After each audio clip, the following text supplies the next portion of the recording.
আল্লাহ রাব্বুল আলামিনই প্রথম, আল্লাহ পাকই শেষ। আল্লাহ পাক প্রকাশ্য, আল্লাহ পাক গোপন।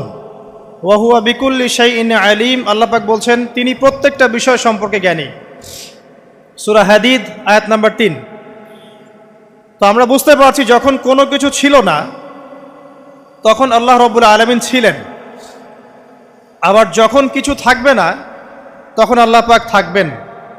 কুল্লু মান আলাইহা ফান ওয়া ইয়াবকা ওয়াজহু রাব্বিকা যুল জালালি ওয়াল ইকরাম। সমস্ত কিছু ফানা হয়ে যাবে, শুধুমাত্র আল্লাহ রাব্বুল আলামিনের সত্তা, জাত এটা বাকি থাকবে।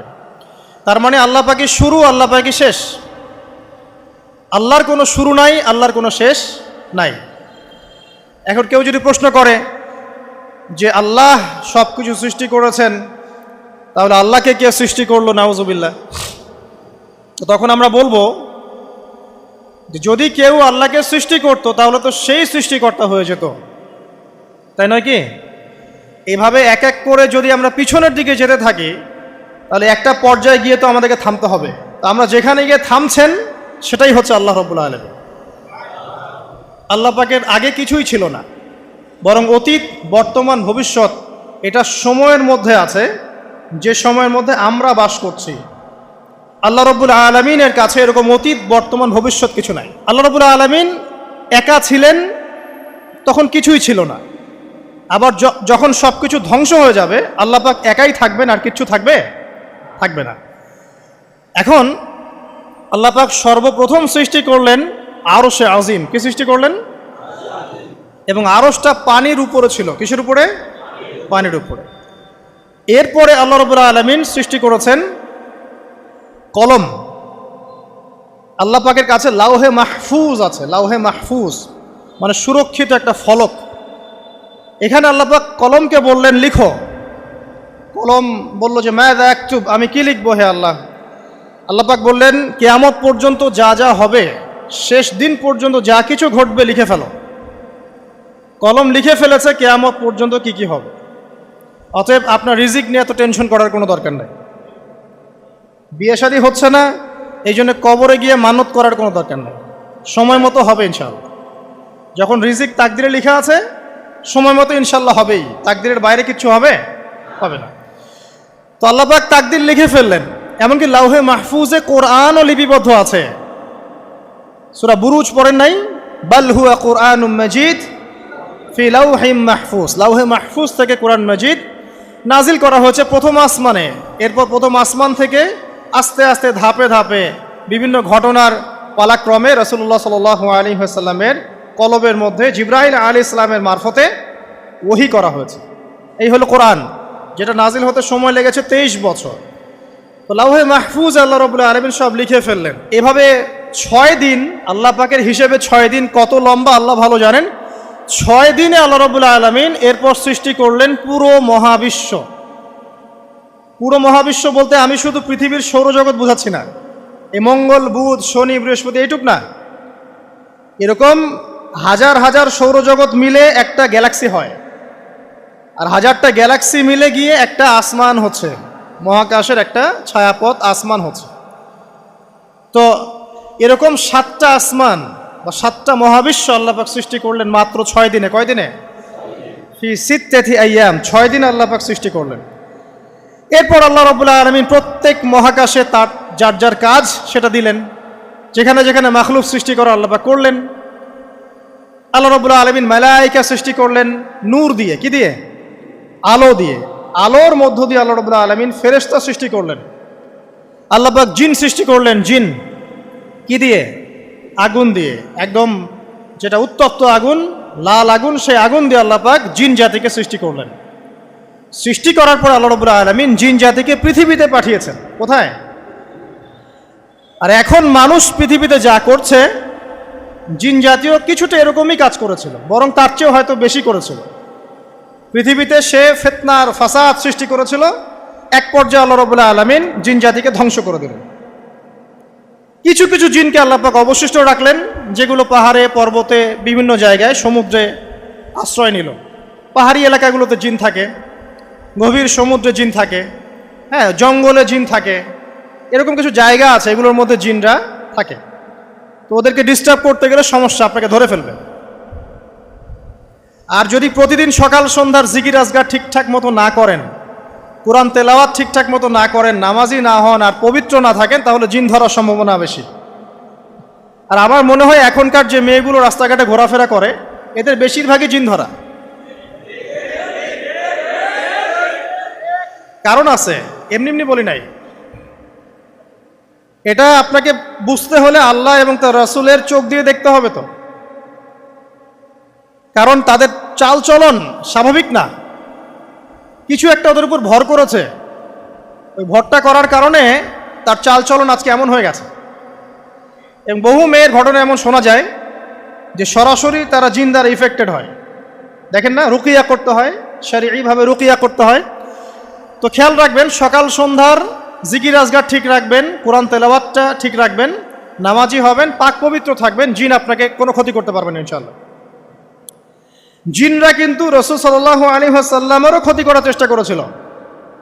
আল্লাহ রাসূল সাল্লাল্লাহু আলাইহি ওয়াসাল্লাম ওটাকে ধরেছিলেন, ধরে মসজিদের খুঁটির সাথে বেঁধে রেখেছে।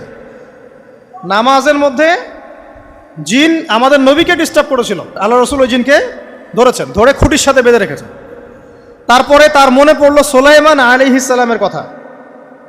সুলাইমান আলাইহিস সালাম বলেছিল আল্লাহকে, আল্লাহ আমাকে যে ক্ষমতা তুমি দিয়েছো, আমার পরে কাউকে এই ক্ষমতা আর দিও না। আর সুলাইমান আলাইহিস সালামকে আল্লাহ পাক জিন জাতিকে অনুগত করে দিয়েছিলেন। সুলাইমান আলাইহিস সালামের নির্দেশে জিন জাতি বিভিন্ন কাজ করত, এমনকি সমুদ্রের মধ্যে ডুবুরির কাজও করত, সমুদ্রের ভিতর থেকে রত্ন বের করে নিয়ে আসতো। এগুলো কিন্তু অলিক রূপকথা নয়, সত্য ঘটনা। তখন নবী সাল্লাল্লাহু আলাইহি ওয়াসাল্লাম বললেন যে আমার ভাই সুলাইমানের কথা আমার মনে পড়ে গেল, তাই আমি জিনটাকে ছেড়ে দিলাম। তো আল্লাহ পাক জিন জাতিকে সৃষ্টি করে এই পৃথিবীতে পাঠানোর পর তারা এরকম ফিতনা এবং ফাসাদ সৃষ্টি করার পরে আল্লাহ পাক ওদেরকে ধ্বংস করে দেন। দেওয়ার পরে আরও অনেক যুগ এবং অনেক শতাব্দী কেটে যায়। কত যুগ কত শতাব্দী আল্লাহ ভালো জানেন। অনেক লম্বা সময় পরে গিয়ে আল্লাহ রাব্বুল আলামিন ফেরেশতাদেরকে ডাকেন। কাদেরকে ডাকেন? তাদেরকে ডেকে বলেন, ওয়া ইয ক্বালা রাব্বুকা লিল মালায়েকা, স্মরণ করো নবী সেই সময়ের কথা যখন তোমার রব ফেরেশতাদেরকে ডাকলেন, ডেকে বললেন, ইন্নী জাইলুন ফিল আরদি খলিফা, হে ফেরেশতা মণ্ডলী, আমি পৃথিবীতে আমার খলিফা পাঠাতে চাই। কি পাঠাতে চাই ভাই? খলিফা। খলিফার দুটো অর্থ, একটা হচ্ছে ওই যে জিনরা যে চলে গেল, ওর স্থলাভিষিক্ত হয়ে আরেকটা জাতি, স্থলাভিষিক্ত হওয়া।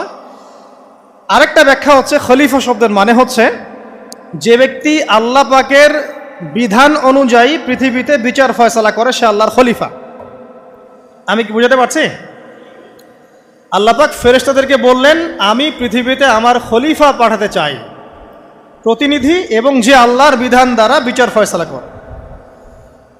তখন ফেরেশতারা বলছেন, ক্বালু, ফেরেশতারা বলছেন, আতাজআলু ফিহা মান ইউফসিদু ফিহা ওয়া ইয়াসফিকুদ দিমা, হে আল্লাহ, আপনি কি এমন কোন সৃষ্টিকে আবার পৃথিবীতে পাঠাতে চান যে পৃথিবীতে গিয়ে ফিতনা ফাসাদ সৃষ্টি করবে অথবা রক্তপাত ঘটাবে?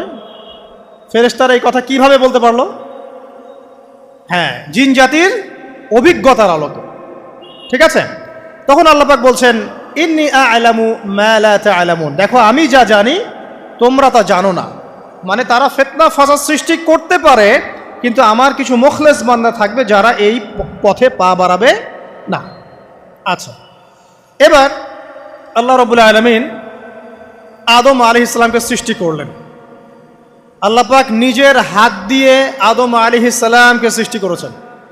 সূরা সদের মধ্যে আল্লাহ পাক বলেছেন, দেখুন মহাবিশ্বের কোনো সৃষ্টির ব্যাপারে বলা হয়নি যে খলাকতু বিয়াদাই, আমি নিজ হাতে তাকে সৃষ্টি করেছি। শুধুমাত্র আদম আলাইহিস সালাম, আমাদের পিতার ক্ষেত্রে বলা হয়েছে খলাকতু বিয়াদাই, আমি নিজ হাতে তাকে সৃষ্টি করেছি। কত সম্মান, কত ভালোবাসা, তাই না? এবার আল্লাহ রাব্বুল আলামিন আদম আলাইহিস সালামকে সমস্ত নাম শিক্ষা দিলেন। সমস্ত নাম মানে কি?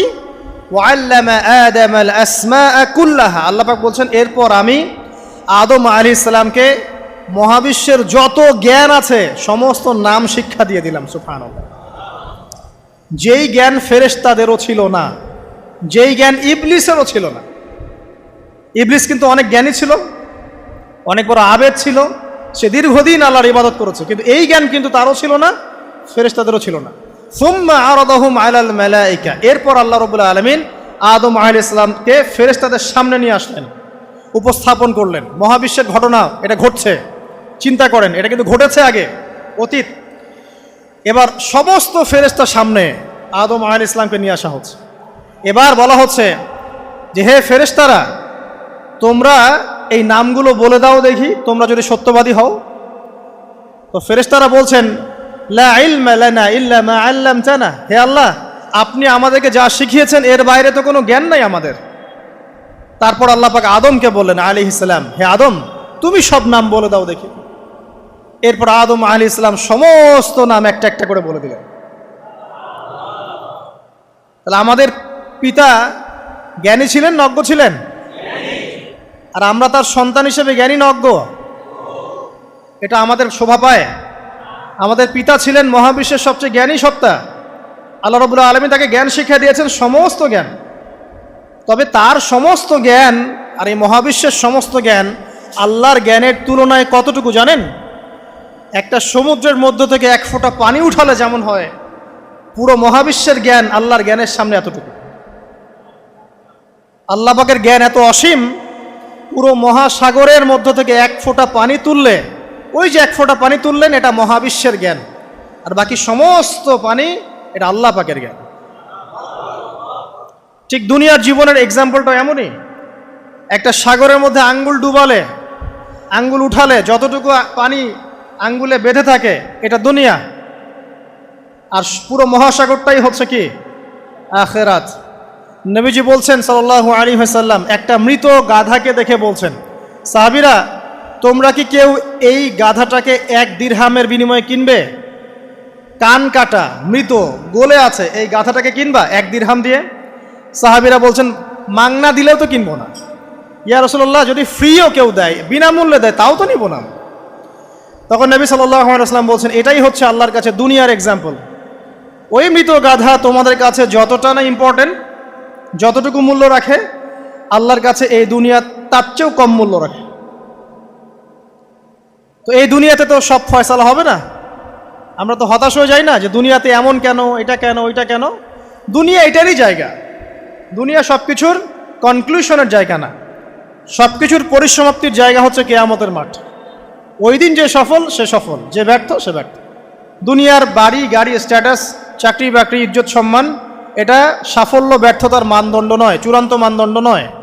চূড়ান্ত মানদণ্ড কি? ফামান যুহজিহা আনিন নার ওয়া উদখিলাল জান্নাহ ফাকাদ ফাজ।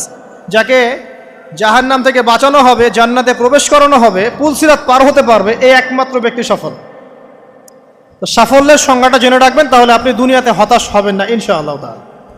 এবার কি হলো, যখন আদম আলাইহিস সালাম সমস্ত নাম শিক্ষা দেওয়া সমস্ত নাম বলে দিলেন, এখানে নাম মানে কিন্তু খালি নাম নয়, জ্ঞান বলে দিলেন, তখন আল্লাহ রাব্বুল আলামিন ফেরেশতাদেরকে বললেন, তোমরা সবাই এখন আদমকে সিজদা করো। ওয়া ইয কুলনা লিল মালাইকাতি ইসজুদু লি আদম। আল্লাহ পাক এবার বলছেন, আমি সমস্ত মালায়েকাকে বললাম তোমরা আদমকে সিজদা করো। ফাসাজাদু, সবাই সিজদা করলো, ইল্লা ইবলিস, ইবলিস সিজদা করলো না। কেন করলে না? ইবলিসকে বলা হচ্ছে, ইয়া ইবলিস মা মানাকা আল্লা তাসজুদা ইয আমারতুক, তোমাকে কে নিষেধ করলো সিজদা করতে ওই আদমকে যাকে আমি আদেশ করেছি? কে নিষেধ করলো? তখন ইবলিস বলছে, খলাকতানি মিন নার ওয়া খলাকতাহু মিন তিন, আমাকে সৃষ্টি করেছেন আগুন দিয়ে আর আদমকে সৃষ্টি করেছেন মাটি দিয়ে, আমি কিভাবে তাকে সিজদা করতে পারি? ইবলিস বলতে চাইলো যে আপনি যে বলছেন আদমকে সিজদা করো, আদম তো মাটির তৈরি, আমি তো আগুনের তৈরি, তাহলে আপনি ভুল বলছেন। নাউজুবিল্লাহ। আগুন কেন মাটির সামনে নত হবে? মাটি আগুনের সামনে নত হওয়া উচিত। তার কেয়াস হচ্ছে এমন। কেয়াস মানে কি? তার এটা কি? হ্যাঁ, তার এটা যুক্তি, তার এটা যুক্তি এবং দর্শন যে আমি কেন তাকে সিজদা করব? আমি তো আগুনের তৈরি আর আদম হচ্ছে মাটির তৈরি। তো খলাকতাহু মিন নার ওয়া খলাকতানি মিন তিন, খলাকতানি মিন নার ওয়া খলাকতাহু মিন তিন, আমাকে সৃষ্টি করেছেন আগুন দিয়ে, আদমকে সৃষ্টি করেছেন মাটি দিয়ে। আবা ওয়াস্তাকবারা, আল্লাহ পাক বলছেন সে উদ্ধত হলো এবং অহংকার প্রদর্শন করলো। আর আল্লাহ পাক অনেক কিছু মাফ করে দেন, কিছু কিছু বিষয় আল্লাহ পাক মোটেই পছন্দ করেন। তার মধ্যে একটা হচ্ছে অহংকার, তার মধ্যে একটা হচ্ছে শিরক, তার মধ্যে একটা হচ্ছে অন্যের হক নষ্ট করা, তার মধ্যে একটা হচ্ছে আদম সন্তানকে হত্যা করা, তার মধ্যে একটা হচ্ছে বৃদ্ধ বয়সে ব্যভিচার করা, তার মধ্যে একটা হচ্ছে মুরতাদ হয়ে যাওয়া। ওই যে খ্রিস্টান হয়ে যাচ্ছেন না, খালি মরেন তারপর বুঝবেন, খালি মালাকুল মউত আসুক তারপর বুঝবেন। আল্লাহ রাব্বুল আলামিন বলছেন তার রাসূলের মাধ্যমে, কেউ যদি সাক্ষ্য দেয় আল্লাহ ছাড়া কোনো মাবুদ নাই, মুহাম্মদ সাল্লাল্লাহু আলাইহি ওয়াসাল্লাম শেষ নবী, ঈসা ইবনে মারইয়াম আল্লাহর প্রেরিত নবী, আল্লাহর পুত্র নন, জান্নাত সত্য এবং জাহান্নাম সত্য, এই পাঁচটা বিষয় যদি কেউ সাক্ষ্য দেয় ইনশাআল্লাহ সে জান্নাতে যাবে, তার আমল যেমনই হোক না কেন। টাকার বিনিময়ে, চাকরির বিনিময়ে, সমাজসেবার নামে আর চিকিৎসার নামে ঈমান বিক্রি করে ফেললেন, সুবহানাল্লাহ সুবহানাল্লাহ। তোমাদের এই পৃথিবীতে বেঁচে থাকার চাইতে মাটির তলে চলে যাওয়া ভালো। আবর্জনার কোনো প্রয়োজন নাই আল্লাহর এই জমিনে। এই মুসলিম উম্মার আবর্জনার কোনো প্রয়োজন নাই। এই মুসলিম উম্মার ইমানদার সাহসী তরুণ প্রজন্মের দরকার। আল্লাহ পাক কবুল করুন, আমিন।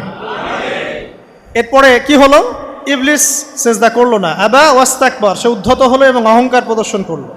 এবার আল্লাহ পাক জিজ্ঞাসা করলেন, কেন করলে না, কেন করলে না? সে বলল যে আগুন দিয়ে সৃষ্টি করেছেন আমাকে, তাকে সৃষ্টি করেছেন আপনি মাটি দিয়ে, সো আপনি ভুল আমি সঠিক, আমি কেন তাকে সেজদা করব?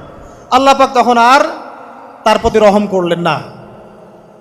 আল্লাহ পাক তখন তাকে বলছেন ফখরুজ মিনহা, এখান থেকে বেরো। আল্লাহ পাক যেমন গফুর রহিম আরহামুর রহিমিন, ঠিক তেমনি আল্লাহ পাক শাদীদুল ইকাব, কঠিন শাস্তিদাতাও বটে। আল্লাহ পাক শুধু কি দয়াই করবেন, শাস্তি দিবেন না? দিবেন। ফখরুজ, অপদস্থ হয়ে লাঞ্ছিত হয়ে এখান থেকে বের হয়ে যাও। এখানে অহংকার করার অধিকার তোমাকে দেয়া হয় না, এখান থেকে বের হয়ে যাও। এবার ইবলিস বের হয়ে যাচ্ছে। বের হয়ে যাওয়ার সময় ইবলিস বলছে রব্বি, কি বলছে? রব্বি। দেখেন ইবলিস আল্লাহকে বলছে রব্বি, মানে ইবলিস আস্তিক। ইবলিস কি আস্তিক? ইবলিস আল্লাহ বিশ্বাস করে। ইবলিস বলছে রব্বি, হে আমার রব, আনজিরনি ইলা ইয়াউমি ইউবআসুন, আমাকে কিয়ামত দিবস পর্যন্ত অবকাশ দেন। আমাকে তো বের করে দিচ্ছেন, ঠিক আছে, আমাকে কিয়ামত দিবস পর্যন্ত অবকাশ দেন। শব্দ চয়ন হচ্ছে রব্বি, হে আমার রব, মানে ইবলিস কিন্তু নাস্তিক না। তাহলে এখন যারা এই যে এথিজমে বিশ্বাস করছেন, আসলে এরা কেউ নাস্তিক না, এরা ইসলাম বিদ্বেষী। কখনো দেখবেন না তাদেরকে অন্য ধর্মের কোনো বিষয় নিয়ে কটু মন্তব্য করছে, প্রশ্ন উত্থাপন করছে, এমনটা খুব কমই দেখবেন। এদের যত মাথা ব্যথা ইসলাম নিয়ে। এখানে দেখেন ইবলিসের কথা বলছি, ইবলিস কিন্তু আস্তিক। ইবলিস কি বলছে? রব্বি আনজিরনি ইলা ইয়াউমি ইউবআসুন, হে আমার রব। ইবলিস জানে যে আল্লাহ তার রব। ওই যে সূরা হাশরের শেষের দিকে পড়ে দেখবেন ইবলিস বলে উকফুর, তোমরা কুফরি করো। তারপরে মানুষ যখন কুফরি করে সে বলে আমি ইন্নী আখাফুল্লাহ রাব্বাল আলামিন, আমি আল্লাহকে ভয় করি যে জগৎ সমূহের প্রতিপালক। শয়তানকে মানুষ গিয়ে জিজ্ঞাসা করবে, জাহান্নামীরা, তুমি আমাদেরকে পথভ্রষ্ট করেছিলে। শয়তান বলবে আমি কিচ্ছু করি নাই, আমি তোমাদেরকে কোনো কাজে ফোর্স করি নাই, আমি শুধু তোমাদেরকে ওয়াসওয়াসা দিয়েছি, তোমরা নিজেরাই কাজ করেছো। ফালা তালুমুনি ওয়ালুমু আনফুসাকুম, সূরা ইব্রাহিম পড়ে দেখেন। শয়তান বলবে তোমরা আমাকে লানত করো না, নিজেদেরকেই লানত করো, আমি তো তোমাদেরকে বাধ্য করে কাজ করাই নাই, তোমরা নিজেরাই করেছো এই কাজগুলো। আসুন সামনে যাই। এবার আল্লাহ পাক যখন ইবলিসকে বের করে দিলেন, সে বলছে আমাকে কিয়ামত পর্যন্ত অবকাশ দিন। কিয়ামত পর্যন্ত অবকাশ নিয়ে ইবলিস কি করবে? উত্তর, ইবলিস বলছে ফাবিমা আগওয়াইতানি, হে আল্লাহ, যে কারণে বা যে আদমের কারণে আপনি আমাকে এখান থেকে বের করে দিলেন, লাআকউদান্না লাহুম সিরাতাকাল মুস্তাকিম, আমি সে আদম সন্তানের সরল পথে ওত পেতে বসে থাকব। শয়তানের কথা কি মনে থাকবে যুবক ভাইরা? শয়তানের চ্যালেঞ্জ কি? আমি আদম সন্তানের সরল পথে ওত পেতে বসে থাকবো, মানে আমার আপনার সবার পথে সে ওত পেতে বসে আছে। এটা যদি মাথায় থাকে তাহলে জীবনে চলা সহজ হয় না? আচ্ছা, আর কি করব? সুম্মা লাআতিয়ান্না মিন বাইনি আইদিহিম, শুধু বসেই থাকবো না, আমি আসবো তাদের সামন থেকে, ওয়া মিন খালফিহিম, তাদের পিছন থেকে, ওয়া আন আইমানিহিম, তাদের ডান দিক থেকে, ওয়া আন শামাইলিহিম, তাদের বাম দিক থেকে, ওয়ালা তাজিদু আকসারাহুম শাকিরিন, হে আল্লাহ, আপনি বেশিরভাগ আদম সন্তানকে শুকরগুজার পাবেন না। কার কথা? শয়তানের। এই কথাটা কি সত্য না মিথ্যা? এখন বেশিরভাগ লোক নামাজ পড়ে না পড়ে না? পড়ে পড়ে না। বেশিরভাগ মুসলিমের দাড়ি আছে না নাই? বেশিরভাগ মুসলিম সুদ খায় না খায় না? এখন বেশিরভাগ তরুণ প্রজন্মের জেনায় আছে না নাই? পর্নোগ্রাফি সবাই দেখে না দেখে না? অন্যের সম্পদ আত্মসাৎ মানুষ করছে না? দুর্নীতি করছে না? ঘুষ খাচ্ছে না? ইসলামের বিধান 100% পালন করে কত পার্সেন্ট মানুষ? খুব কম। আচ্ছা বাদ দেন এত বড় বড় কথা, শুধু কোরআনুল কারীম তেলাওয়াত করতে পারে কতজন মানুষ? বলি না আমরা 90% মুসলিমের বাংলাদেশ, তো 90% মুসলিমের বাংলাদেশে কত ভাগ মুসলিম কোরআন তেলাওয়াত করতে পারে? একটা শুমারি করে দেখেন, কোরআন শুমারি। এটা কোরআন শুমারি করে দেখেন যে কত পার্সেন্ট মুসলিম শুদ্ধ করে কোরআন পড়তে পারে। যারা পড়তে জানে তাদেরও পড়া যে কত ভুল আছে, আলেম ওলামার কাছে গেলে বুঝতে পারবেন। আর এই ভুলের কারণে যে অর্থ কত পরিবর্তন হচ্ছে আপনি তো জানেনই না। তো এই যে শয়তান বলেছে ওয়ালা তাজিদু আকসারাহুম শাকিরিন, আপনি বেশিরভাগকেই শুকরগুজার পাবেন। তো কথা সত্য না মিথ্যা? দেখেন, ও কিন্তু তার মিশনের মধ্যে ঠিকই আছে। কথা যে সত্য তার প্রমাণ সহিহ বুখারীর একটা হাদিস, যেটা 4 বার এসেছে বুখারীর মধ্যে, যে আদম আলাইহিস সালামকে ডাকা হবে কিয়ামতের মাঠে, ডেকে বলা হবে তোমার সন্তানদের মধ্য থেকে জাহান্নামীদেরকে আলাদা করে দাও। আদম আলাইহিস সালাম বলবেন কতজনকে আলাদা করে দিব?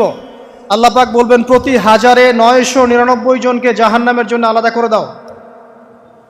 শয়তানের কথা ঠিক না বেঠিক? এবার আল্লাহ রাব্বুল আলামিন তাকে বের করে দিলেন। ইবলিস এবার বের হয়ে গেল, চ্যালেঞ্জও করলো। এবার আল্লাহ পাক আদম আলাইহিস সালামকে ডেকে বলছে ইয়া আদম, এবার আদম আলাইহিস সালামের এই যে পাজর মানে বুকের পাজর, এখান থেকে তার সঙ্গিনীকে সৃষ্টি করা হলো। কারণ আদম আলাইহিস সালাম একাকী ছিলেন, একা কি থাকা যায়? একা থাকতে কষ্ট হয় না? একজন জীবন সঙ্গী লাগে না? তো আদম আলাইহিস সালামের এই বাম পাজরের হাড় থেকে হাওয়া আলাইহিস সালামকে সৃষ্টি করা হলো। সৃষ্টি করার পর আরো একটা ঘটনা আছে যে আল্লাহ রাব্বুল আলামিন আদম আলাইহিস সালামের পিঠের যে অংশটুকু আছে, এই অংশটুকু থেকে আগামীতে যত আদম সন্তান আসবে সবাইকে ছোট ছোট পিঁপড়ার আকৃতিতে সামনে নিয়ে দেখালেন। সুবহানাল্লাহ। যত আদম সন্তান আসবে আল্লাহ পাক সবাইকে আদমের সামনে দেখালেন এবং বললেন এই যে শুভ্র অংশ যারা, মানে সাদা অংশ যারা, তারা তোমার সন্তানদের মধ্য থেকে সবাই জান্নাতি। আর তোমার এই যে বাম পাশে যেগুলো কালো কালো ছোট ছোট আকৃতি দেখছো, এগুলো সব তোমার সন্তানদের মধ্য থেকে জাহান্নামী। আমরা দোয়া করি আমরা তাদের অন্তর্ভুক্ত না হই। এবার আল্লাহ পাক সবাইকে বললেন, সূরা আরাফের মধ্যে আসছে 182 নম্বর আয়াতে মনে হয়, আল্লাহ পাক বলেন আলাস্তু বিরব্বিকুম, হে আদমের সন্তানরা আমি কি তোমার রব নই? আমি কি তোমাদের রব নই? আলাস্তু বিরব্বিকুম, আমি কি তোমাদের রব নই? আলাস্তু বিরব্বিকুম, আমি কি তোমাদের রব নই? আমরা সবাই তখন বলেছিলাম বালা ইয়া রব্বি, অবশ্যই আপনি আমাদের রব। আমরা এখন ভুলে গেছি না? আমরা সবাই এই সাক্ষী দিয়ে আসছি রুহের জগতে। আর রুহের জগৎ বলে একটা জগৎ আছে, অনেক জগৎ আছে। রুহের জগৎ একটা, দুনিয়ার জগৎ একটা, জিন জাতির জগৎ আলাদা, বারজাখ পরকালে যে কবরে রাখার পরে বারজাখের জগৎ একটা, আর দারুল করার যেটা হবে একদম জান্নাত জাহান্নাম, ওটা আরেকটা জগৎ। এই যে মহাবিশ্ব যে সম্প্রসারিত হচ্ছে, এক এক গ্যালাক্সিতে এক একটা জগৎ না, এরকম বহু জগৎ আছে। রুহের জগতে আমরা এই ওয়াদা আল্লাহর কাছে করে এসেছি। এটাকে আহদে আলাস্তু বলে। কি বলে? আহদে আলাস্তু, মানে আলাস্তু বি রব্বিকুম, আমি কি তোমাদের রব নই? আমরা বলেছিলাম হ্যাঁ আপনি আমাদের রব। একটা মজার কথা আছে এখানে, যখন আদম আলাইহিস সালাম দেখছিলেন তার সন্তানদেরকে সাদা সাদা আকৃতি ছোট ছোট, এর মধ্যে একটা সন্তানকে দেখে, একজন সন্তানকে দেখে তার প্রচণ্ড ভালো লেগেছিল এবং তিনি অত্যন্ত সুদর্শন ছিলেন। তাকে দেখে তার প্রচণ্ড রকম ভালো লেগেছিল। আল্লাহ পাককে তিনি জিজ্ঞাসা করলেন, হে আল্লাহ, আমার সন্তানদের মধ্যে একে, এই সুন্দর সন্তান কে? আল্লাহ পাক বললেন সে হচ্ছে তোমার সন্তান দাউদ। কি নাম? দাউদ আলাইহিস সালাম। আর আপনাকে বলে রাখি, আদম আলাইহিস সালামের ব্যাপারে যেমন আল্লাহ পাক বলেছেন আদম আমার খলিফা, ঠিক দাউদ আলাইহিস সালাম সম্পর্কেও আল্লাহ পাক বলেছেন দাউদ আমার খলিফা। বুঝতে পারলেন? কোথায় আছে? সূরা সদ পড়ে দেখেন। ঠিক আদম আলাইহিস সালাম সম্পর্কে আল্লাহ পাক বলেছেন না যে আমি পৃথিবীতে খলিফা পাঠাচ্ছি, ঠিক দাউদ আলাইহিস সালাম সম্পর্কেও আল্লাহ পাক বলেছেন দাউদ আমার খলিফা।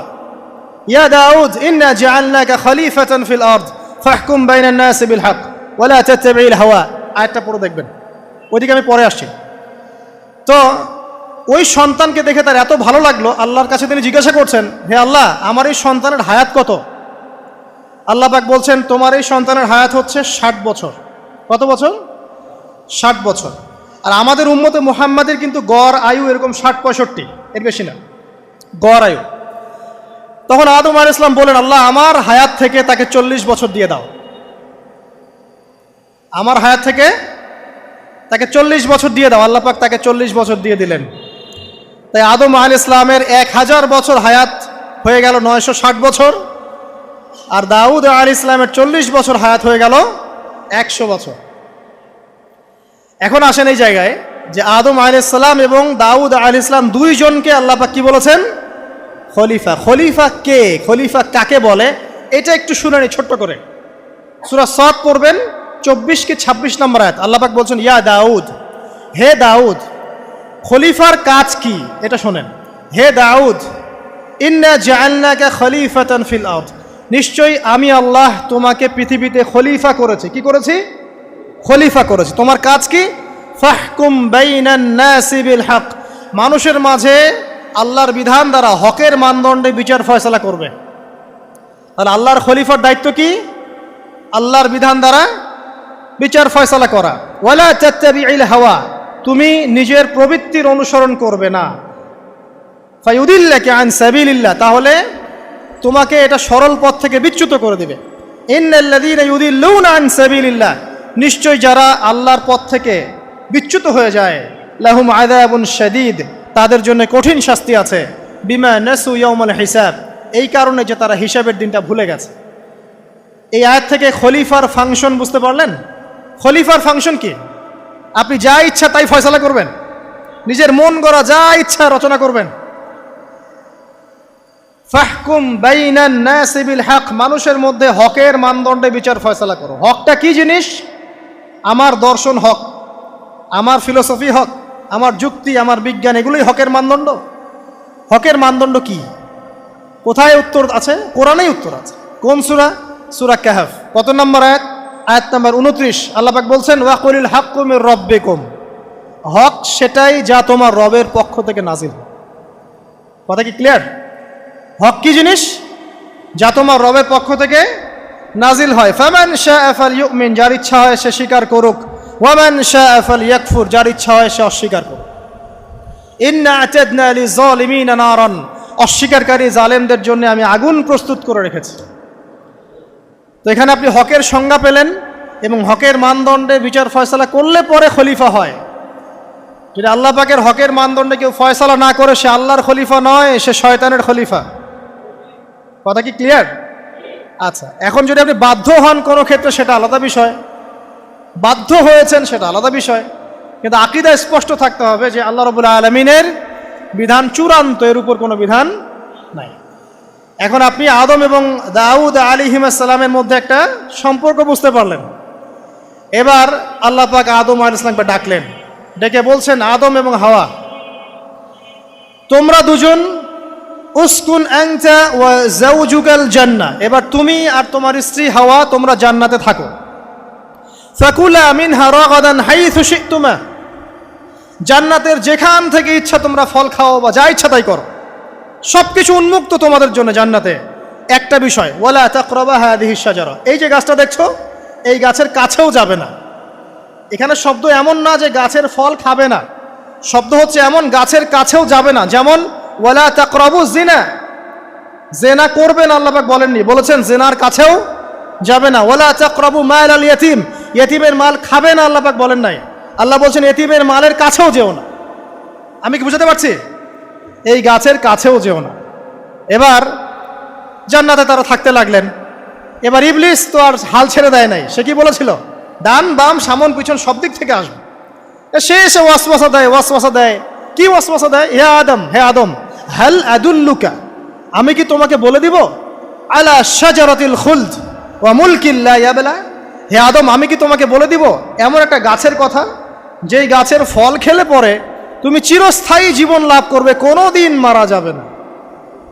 এই চিরস্থায়িত্বের টোপ দিচ্ছে কে? এই চিরস্থায়ী ক্ষমতার টোপে মানুষ পথ হারাচ্ছে না পৃথিবীতে। ওয়া মুলকিন লা ইয়াবলা, এমন রাজত্ব পাবে যেই রাজত্ব কখনো ক্ষয় হবে না। চিরস্থায়িত্বের টোপ, রাজত্বের টোপ, এই দুটোই হচ্ছে পৃথিবীতে মানুষকে পথভ্রষ্ট করার শয়তানের অস্ত্র। কথা মনে বুঝতে পারেন না? আমার মাথার উপর দিয়ে আছে, বুঝতে পারবেন ইনশাআল্লাহ। তো টোপ দিচ্ছে দুইটা, হাল আদুল্লুকা আলা শাজারাতিল খুলদ ওয়া মুলকিন লা ইয়াবলা। করতে করতে করতে করতে একদিন সত্যি সত্যি আমাদের পিতামাতা সেই গাছের কাছে চলে গেলেন। যখনই চলে গেলেন, ফালাম্মা যাকা শাজারা, যখন তারা গাছের কাছে চলে গেলেন, বাদাত লাহুমা সাওআতিহিমা, তাদের পরনে যে জান্নাতি কাপড় ছিল ধাপাস করে খুলে পড়ে গেল। ইন্না লিল্লাহি ওয়া ইন্না ইলাইহি রাজিউন। আমাদের পিতামাতাকে পুরো মহাবিশ্বে ফেরেশতাদের সামনে জান্নাতে নগ্ন করে দিল ইবলিস।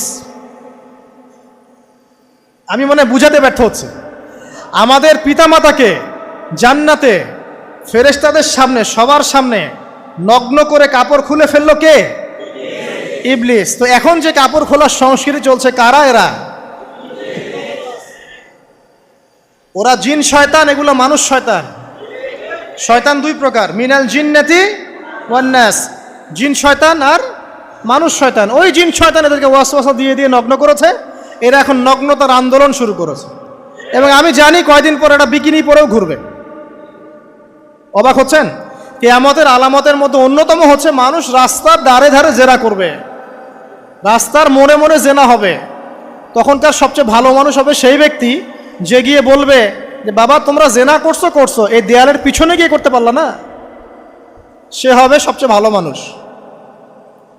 তো এই যে কাপড় খোলার সংস্কৃতি শুরু হয়েছে, এটা কার সংস্কৃতি? বাদাত লাহুমা সাওআতিহিমা। আল্লাহ পাক আরো বলছেন, ইয়া বানি আদম, হে আদম সন্তান, লা ইয়াফতিনান্নাকুমুশ শাইতান, শয়তান যেন তোমাদেরকে ফিতনায় ফেলতে না পারে। কামা আখরাজা আবাওয়াইকুম মিনাল জান্নাহ, ঠিক যেভাবে শয়তান তোমাদের পিতা মাতাকে জান্নাত থেকে বের করে দিয়েছিল। আর কি করেছিল? কামা আখরাজা আবাওয়াইকুম মিনাল জান্নাহ ইয়ানজিউ আনহুমা লিবাসাহুমা, শয়তান তোমাদের পিতা মাতার লেবাস পোশাক খুলে ফেলেছিল। ঠিক এভাবেই যেন পৃথিবীতে শয়তান তোমাদেরকে ফিতনায় ফেলতে না পারে, আল্লাহ পাক সতর্ক করছেন। এখন কি বুঝতে পারছেন? এই নগ্নতার যে 6 লাখ, নগ্নতা, অশ্লীলতা, পর্নোগ্রাফি, বেহায়াপনা, ফ্রি মিক্সিং, নারীদেরকে নগ্ন করে রাস্তায় বের করে নিয়ে আসা, এগুলো কার এজেন্ডা? শয়তানের এজেন্ডা। এর উপর কোনো কথা নাই, কারণ কোরআনের উপর কোনো সত্য নাই। এগুলোর উপরে কোনো কথা হবে না, বিকজ কোরআনের উপর কোনো সত্য নাই। আছে? নাই। কোরআনে আল্লাহ পাক বলেছেন যে শয়তান ফিতনায় ফেলেছিল, ইয়ানজিউ আনহুমা লিবাসাহুমা, শয়তান তোমাদের পিতামাতার লেবাস খুলে ফেলে দিয়েছিল। ওয়া তাফিকা ইয়াখতিফানি আলাইহিমা মিন ওয়ারাকিল জান্নাহ, তখন আমাদের পিতামাতা জান্নাতের গাছের যে এই যে পাতাগুলো আছে এগুলো ছিঁড়ে ছিঁড়ে লজ্জাস্থান ঢাকতে লাগলেন। ইন্না লিল্লাহ। আমাদের পিতামাতার কি দুর্দশা হয়েছিল, আমাদের পিতামাতার কি দুর্দশা, কি লজ্জা হয়েছিল তখন। চিন্তা করে দেখেন, শয়তান কাপড় খুলে ফেলে দিয়েছে। আর আমাদের পিতামাতা, আমাদের মা, আমাদের বাবা জান্নাতের এই যে পাতাগুলো ছিঁড়ে ছিঁড়ে গায়ের লজ্জাস্থান ঢাকা শুরু করেছেন। কি পরিমাণ লজ্জা চিন্তা করেন। আপনাকে যদি এখানে কেউ নগ্ন করে ফেলে এবং আপনি যদি না চান বিষয়টা, সবাই জোর করে আপনার কাপড় খুলে ফেলে, আপনার কেমন লাগবে? কেমন লাগবে? এই ঘটনা ঘটেছে মহাবিশ্বে, শয়তান ঘটিয়েছে। এরপর আল্লাহ পাক ডাকলেন, ডেকে বলছেন, ইয়া আদম, হে আদম, আলাম আনহাকুমা আন তিলকুমা শাজারা, হে আদম আমি কি তোমাদেরকে দুজনকে নিষেধ করি নাই যে গাছের কাছে যাবে না? আমি কি তোমাদের দুইজনকে নিষেধ করি নাই যে তোমরা গাছের কাছে যাবে না? তখন আদম আলাইহিস সালাম বুঝতে পারলেন যে তারা একটা বড় ভুল করে ফেলেছে। তারপর আল্লাহ রাব্বুল আলামিন দয়া পরবশ হয়ে আদম এবং হাওয়া আলাইহিস সালামকে কালিমা শিক্ষা দিলেন, তওবার কালিমা, যেই কালিমা দিয়ে তারা তওবা করতে পারেন। সেই কালিমা হচ্ছে রব্বানা যালামনা আনফুসানা ওয়া ইল্লাম তাগফির লানা ওয়া তারহামনা লানাকুনান্না মিনাল খাসিরিন। এই দোয়া শিখে নিয়ে আদম এবং হাওয়া আলাইহিস সালাম তওবা করলেন। আল্লাহ পাক তাদের তওবা কবুল করে মাফ করে দিলেন। কিন্তু জান্নাতে আর থাকা হলো না। আল্লাহ পাক বলেন, কুল নাহবিতু মিনহা জামিআ, এবার তোমরা সবাই মিলে এখন পৃথিবীতে নেমে যাও। আল্লাহ মাফ করে দিলেন, কিন্তু তোমরা এখন পৃথিবীতে নেমে যাও, জান্নাতে আর থাকা হবে না। খেয়াল করে দেখেন, ইবলিসও আল্লাহর আদেশ মানে নাই। আল্লাহ বলেছেন সেজদা করো, ইবলিস কিন্তু করে নাই। আবার আমাদের পিতা আদম আলাইহিস সালামকে আল্লাহ পাক বলেছেন গাছের কাছে যেও না, তারা চলে গেছেন। দুটোই কি অবাধ্যতা নয়? তাহলে ইবলিসকে চিরস্থায়ী জাহান্নামী করা হলো, আদম সন্তানকে কেন করা হলো না? উত্তর, আদম সন্তান আদম আলাইহিস সালাম তওবা করে ফিরে এসেছে, ইবলিস আসে নাই। তাই আমাদের দ্বারা পদে পদে ভুল হবেই, তওবা করে ফিরে আসলেই গুনাহ মাফ ইনশাআল্লাহ। আর যদি ইবলিসের মতো গুনার উপর গুনাহ করতেই থাকেন আর বলেন যে আমি ঠিক কাজ করছি, তাহলে ইনশাআল্লাহ ওই যে জাহান্নাম অপেক্ষা করছে। ইবলিসকে আল্লাহ পাক বললেন যে তুমি এবং তোমার অনুসারী যারাই থাকবে সবাইকে দিয়ে লাআমলাআন্না জাহান্নামা মিনকুম আজমাইন, তোমাদের সবাইকে দিয়ে আমি জাহান্নাম পরিপূর্ণ করব। নাউযুবিল্লাহ। এবার সবাই পৃথিবীতে নেমে আসলো। পৃথিবীতে এসেই কি আল্লাহ পাক ছেড়ে দিলেন? না। আল্লাহ রাব্বুল আলামিন বলছেন কুল নাহবিতু মিনহা জামিআ, তোমরা পৃথিবীতে নেমে যাও। ফাইম্মা ইয়াতিয়ান্নাকুম মিন্নি হুদান, দুনিয়াতে যাচ্ছ যাও, তবে মনে রেখো যে আমার পক্ষ থেকে তোমাদের কাছে হেদায়েতের বাণী আসবে। আমার পক্ষ থেকে তোমাদের কাছে হেদায়েতের বাণী আসবে। ফামান তাবিআ হুদায়া ফালা খাউফুন আলাইহিম ওয়ালা হুম ইয়াহজানুন, যারা আমার হেদায়েতের বাণীগুলো মেনে চলবে তাদের কোনো ভয় নাই, কোনো দুশ্চিন্তাও নাই। ওয়াল্লাযীনা কাফারু ওয়া কাযযাবু বিআয়াতিনা, কিন্তু যারা আমার আয়াতকে কুফরি করবে, মিথ্যা প্রতিপন্ন করবে, ফাউলাইকা আসহাবুন নার, তারা হবে জাহান্নামের অধিবাসী। হুম ফিহা খালিদুন, তারা সেখানে চিরস্থায়ী হবে। এই সহজ সরল জীবন দর্শন দিয়ে আল্লাহ পাক পৃথিবীতে পাঠিয়ে দিলেন। এবার শুরু হলো পৃথিবীতে পথ চলা। পৃথিবীতে পথ চলার ক্ষেত্রে অনেক কিছু সৃষ্টি করতে হলো, আবিষ্কার, কৃষিকাজ, এটা ওটা সব কিছু। আদম আলাইহিস সালামকে আল্লাহ পাক সেই জ্ঞান ওহির মাধ্যমে শিক্ষা দিলেন। কৃষিকাজ আল্লাহ পাক শিক্ষা দিয়েছেন, চাকা সৃষ্টি করা আল্লাহ পাক শিক্ষা দিয়েছেন, বাহন সৃষ্টি করা আল্লাহ পাক শিক্ষা দিয়েছেন। যত রকম জ্ঞান আছে সমস্ত জ্ঞান এসেছে নবীদের পক্ষ থেকে। সব কিছু জ্ঞানের মূল ভিত্তি এসেছে নবীদের কাছ থেকে, আল্লাহর ওহির কাছ থেকে। যত সভ্যতা দেখছেন বড় বড়, সমস্ত সভ্যতা শুরু হয়েছে নবী দ্বারা, এবং সভ্যতা শেষও হবে একজন নবী দ্বারা। তার নাম কি? ঈসা ইবনে মারইয়াম। আদম আলাইহিস সালাম আল্লাহর দেয়া শিক্ষায় শিক্ষিত হয়ে দুনিয়াতে চলতে লাগলেন এবং তওবা ইস্তেগফার করতে লাগলেন, কাঁদতে লাগলেন। দীর্ঘকাল তারা ক্রন্দন করেছেন। কি কারণে? ওই যে একটা ভুল তারা করে ফেলেছে। দুনিয়াতে এসে ক্রন্দন করতে করতে করতে করতে আল্লাহ রাব্বুল আলামিন এক পর্যায়ে তওবা কবুল করে ফেললেন। এবার সামনে যান, তাদের সন্তান হলো হাবিল এবং কাবিল। নাম শুনেছেন? শোনেন নাই? হাবিলের কুরবানি কবুল হয়, কাবিলের কুরবানি কবুল হচ্ছে না। বিকজ কাবিল এর কুরবানির মধ্যে ইখলাস নাই। ভাইয়ের কুরবানি কেন কবুল হচ্ছে, আমারটা কেন হচ্ছে না? হিংসার বশবর্তী হয়ে কাবিল হাবিলকে হত্যা করে ফেললো। নবী পরিবারের সদস্য হয়েও কাবিল এরকম অন্যায় করে ফেলল। আর কি হলো? রাসূল সাল্লাল্লাহু আলাইহি সাল্লাম বলেছেন, পৃথিবীতে যত মানুষ অন্যায়ভাবে নিহত হবে, পৃথিবীতে যত মানুষ অন্যায়ভাবে খুন হবে, সমস্ত খুনের পাপের একটা অংশ কাবিলের আমলনামায় যুক্ত হবে। কারণ সেই প্রথম খুন চালু করেছে। এই যে আজকে গুনাহে জারিয়া চালু করছেন না, সুদী এনজিও, সুদী সমিতি, সিনেমা হল, এইটা ওইটা, মদের বার, যত গুনাহে জারিয়া চালু করছেন, মৃত্যু হবে, কবরে যাবেন ঠিকই, কিন্তু গুনাহ কমবে না ইনশাআল্লাহ। মনে করেন একজন নগ্ন ছবিতে অভিনয় করেছে, ঠিক আছে, এখন নাই পৃথিবীতে, বা কেউ অশ্লীল গান বাজনা করে দুনিয়া থেকে বিদায় নিয়েছে, দুনিয়াতে তার গান এখনো বাজছে, সে কবরে শুয়ে শুয়েই সেই গুনাহগুলো পাচ্ছে। ঠিক আপনি যদি এখন ভালো কোনো কাজ করেন, দিনই কোনো ভালো কাজ করেন, মসজিদ হোক, মাদ্রাসা হোক, ইয়েতিমখানা হোক, বিধবাদের কোনো প্রকল্প হোক, বৃদ্ধাশ্রম হোক, মানবতার কোনো কল্যাণমূলক কাজ হোক, মৃত্যুর পরেও ইনশাল্লাহ আপনি নেকি পেতে থাকবেন। সদকায়ে জারিয়া আর গুনাহে জারিয়া ভালো করে বুঝবেন। একটা গুনাহ করে মাফ নেওয়া আলাদা বিষয়, আর গুনাহ চলতে থাকাটা আর একটা বিষয়। আল্লাহ আমাদেরকে হেফাজত করুন, আমিন। নবী পরিবার এগিয়ে গেল এবং তাদের সময়ে তারা শুধু ক্রন্দন করেছেন, ইবাদত করেছেন, আল্লাহর কাছে ইস্তেগফার করেছেন এবং ওই যে জান্নাতে ফিরে যাওয়ার জন্য তারা আপ্রাণ চেষ্টা করেছে। এক পর্যায়ে আদম আলাইহিস সালামের বয়স যখন 960 বছর হলো, আল্লাহ রাব্বুল আলামিন তাকে ওফাত দিলেন, তার ইন্তেকাল হয়ে গেল। ইন্না লিল্লাহি ওয়া ইন্না ইলাইহি রাজিউন।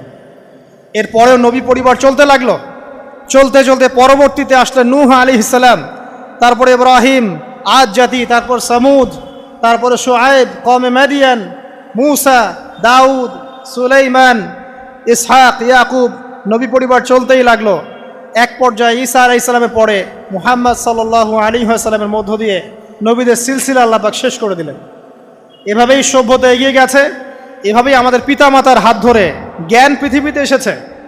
এবং ওই যে শয়তানের মিথ্যা প্রলোভন, প্রতারণা, এর ফলশ্রুতিতে ওই যে আমাদের পিতামাতার গা থেকে কাপড় খুলে পড়ল, আল্লাহ পাক রাগান্বিত হয়ে সবাইকে দুনিয়াতে নামিয়ে দিলেন, ইবলিসকে চিরস্থায়ী জাহান্নামী ঘোষণা করলেন।